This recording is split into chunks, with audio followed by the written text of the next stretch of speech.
Hey guys, welcome back to my YouTube channel. So I'm not currently at home. I traveled, so that's why I'm making a video at 9:15 p.m. because I know that if I don't make it today, most likely tomorrow I won't have time, and thereby I'll miss like my regular YouTube upload time. I'm going to be posting a video tomorrow, that's on Wednesday, and then hopefully be posting another one on Sunday so I can get back to my regular schedule of posting every Sunday. So my friend is here, so if I'm looking this way, you know I'm looking at her. So today I'm going to do something that people have asked me about, like friends and juniors in school, and I've also asked seniors in school, which is how to like answer questions on Uworld, on USMLE RX, on AMBOSS, basically any QBANK you use, how to answer the question appropriately, how to rule out options, how to pick your basic like points for that question, because you don't want to be reading the question from A to Z and then wasting basically 2 minutes on just reading the questions and then not having enough time to think about why the answer is the answer. So I'm going to be using a Uworld type question. I'm not going to go to Uworld because I don't want them to have a copyright claim. So I'm going to be screen recording on my system so I can show you guys. Okay, so here I have a question. You're going to see it up here. So a 38-year-old man. Now basically the point of this is pick your points. Now I know one thing about all these question banks is that yes, they don't want you to get the answer immediately, but they want you to think about it. So basically what you have to do is to pick important points. Like now, age is a very important criteria in answering a question, even during the word rounds, which I've not done yet, but I believe when I was like doing my BSc days, a person's age matters. A woman can come in with maybe bone pain and she's 50 years old or 55, and you think, okay, maybe she could have osteoporosis, compared to when a child comes in with that same bone pain, you think of something else. So basically the age matters. So first thing we're going to highlight basic points that you should know, and also the gender also matters in the sense that if it's a man, you know that okay, the certain things you see in a man you see in a woman, certain things you don't see in either of them, certain things you see in both of them. So basically now you can see I've highlighted the age here and the gender.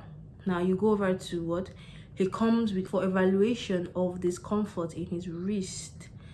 Now there's some things that this will I say question bank or question setters do.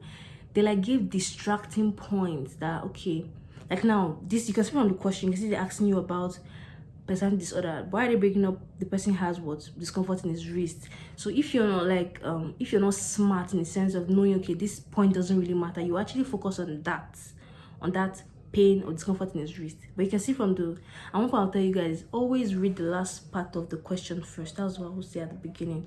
So first is we're going to read which says which of the following is the most likely personality disorder of this person, which you're going to highlight because that's what the question is asking, right? Now you've highlighted the age of the man.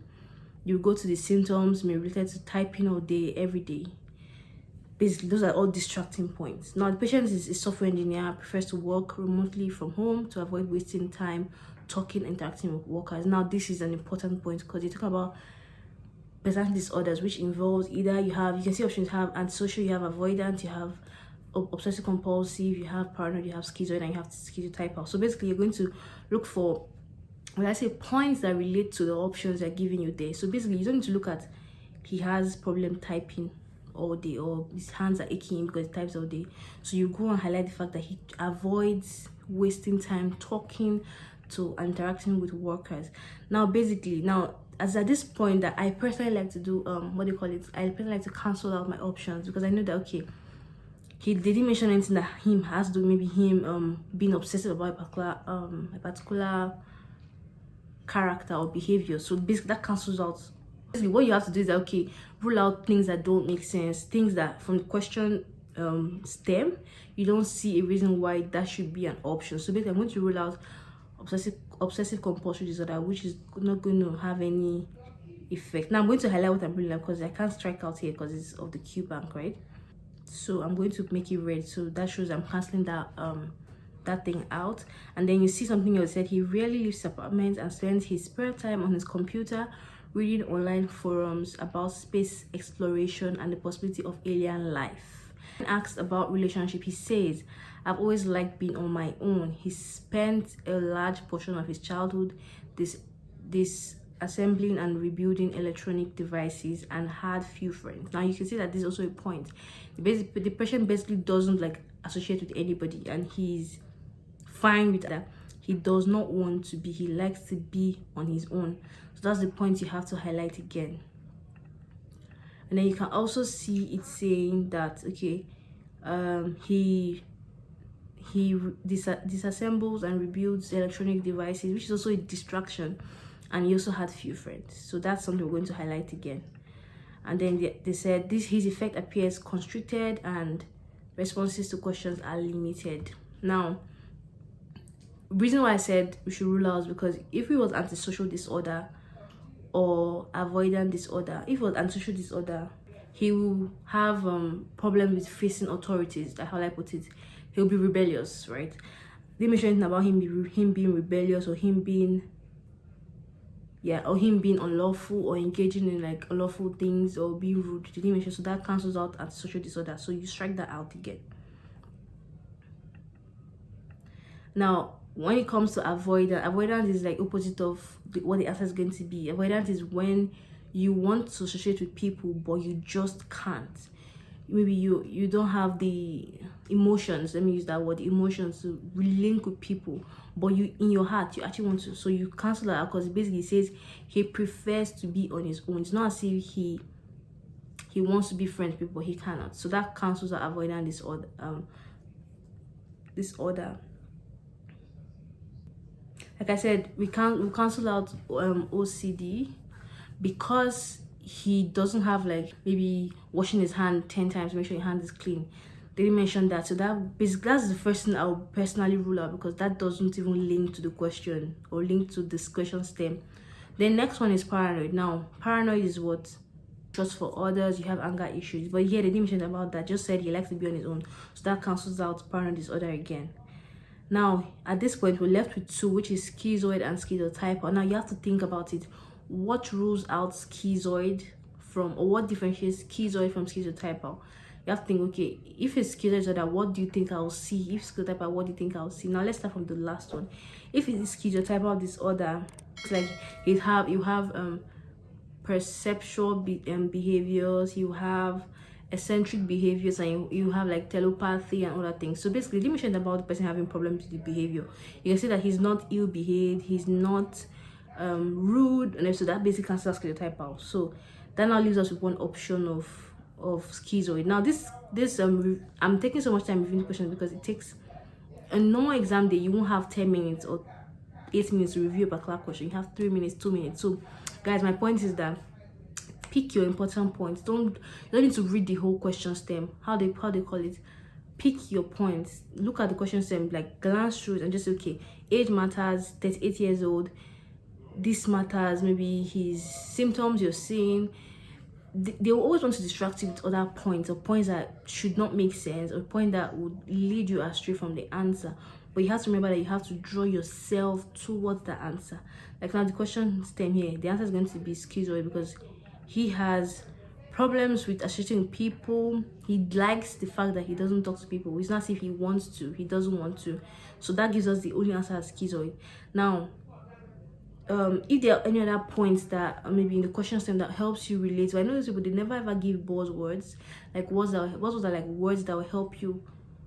For example, if he was schizophrenia, right, they'll give words like, for 12 years he had this symptom. If it's maybe staph aureus, they'll say things like gram-positive cocci.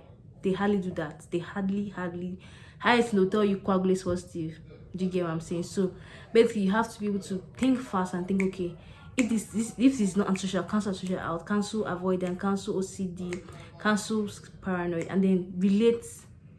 Basically, if you can cancel out 4 options and have 2 options left, you'll easily be able to have a 50% chance of getting it. Now, this is the point where you have to think, okay, if I have 2 options, if I have A and I have B, A different from B, what makes A different from B? You have to be able to analyze that. Now, that is where you have the problem of picking your right answer. Now, I've had times where I have 2 options and I picked the wrong option because I didn't think about it well.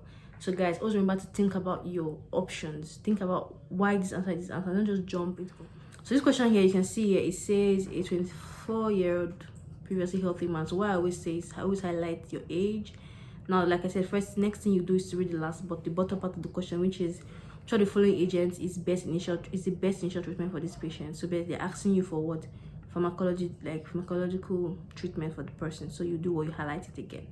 Now talking about the person what comes to the office due to weak, low-grade fever. So you basically have to highlight the symptoms, which is what low-grade fever, productive cough, sore throat. So you know they are leading towards pneumonia. Now, for the fact that these QBANKs are used for people that are done with second year, so you have an idea. If they say, okay, a person comes with watery stool or watery blood, it's going to come about what dysentery. Person has what non-productive cough, fever, you know they talk about pneumonia, or most likely cough, basically. So you should be able to see an option and relate to it quickly and say, okay, yes, this is going towards pneumonia, or going towards dysentery, or going towards diarrhea, or going towards food poisoning. So one thing I always tell you guys, when you're reading your first aid book, always remember to look at the symptoms. These are like the important points. So even when you're in the clinical rotations, when you're in the clinical wards, you have to know, okay, if a woman comes in with vaginal bleeding, what does that mean? The woman comes in with abdominal pain, what does that mean? The woman comes in with maybe heavy menstrual pain, what does that mean? So you have to be able to know, okay, the person has what low-grade fever, sore throat, persistent cough, persistent non-productive, which means not bringing out spit, not bringing out blood, not bringing out mucus. So that tells you, okay, most likely dry cough. That goes what to pneumonia. Now he said he does not use tobacco, so he's not a smoker, he's not a drinker, and he's not an alcohol a drug user. So that has to be highlighted. He takes no medication and has no drug allergies. He lives in Connecticut and has not traveled recently. Physical examination reveals mild pharyngeal erythema, no nasal congestion, bilateral vesicular breath sound with no crackles or wheezes. Now that is PE. You have to always highlight your PE, which is examination, because that's an important point in answering your question. Now chest X-ray shows patchy interstitial infiltrates. Also another point. Now you highlight that too. Sputum gram stain, which is the most important question, the most important point in this question. It says what? Shows numerous leukocytes but no organisms. Now, if you've gone through sketchy micro, or you've gone through first aid micro section, you know that okay, there's certain bacteria that when you gram stain them will show numerous leukocytes but will not show organism. Why is that? Most like that's because most of these organisms don't have a cell wall, so basically they will not stain. The gram stain will not catch them, if that makes any sense. You know that okay, I know two bacteria that don't have cell wall, which is going to be chlamydia and mycoplasma pneumonia. Now you have to rule out in the sense that I know mycoplasma pneumonia does not have the peptidoglycan wall, and gram stain basically works on peptidoglycan wall.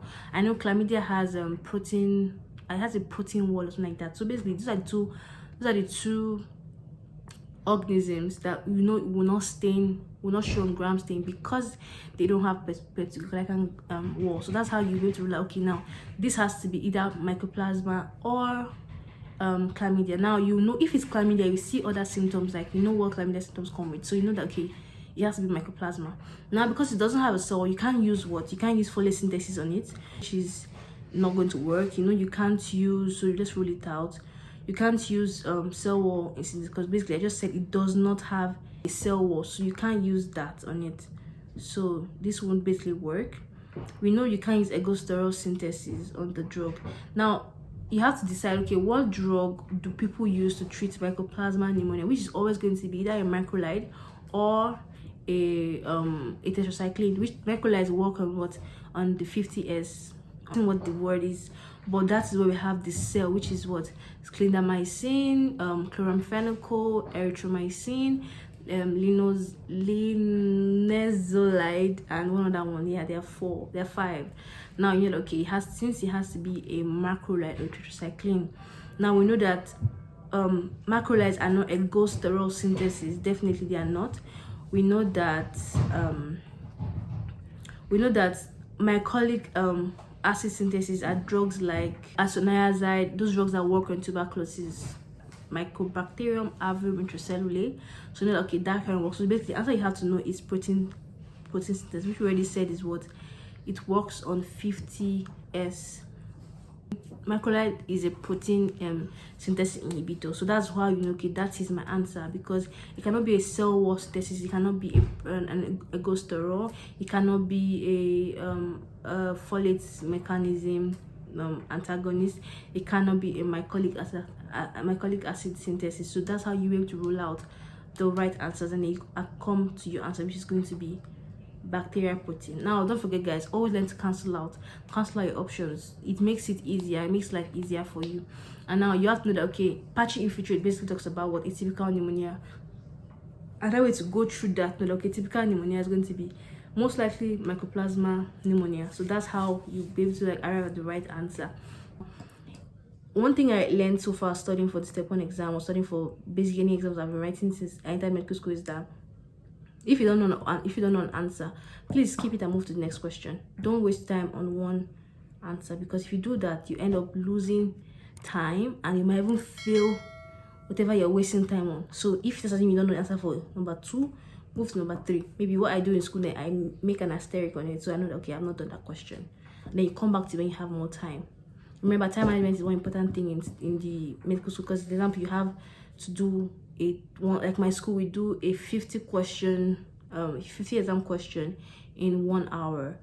The step 1 exam is a 280 question in 7 hours. So you need to be able to use your time wise. You need to be able to be fast. You need to be able to be precise. You need to be able to decide what you want to do. And most times, your first instinct is your answer.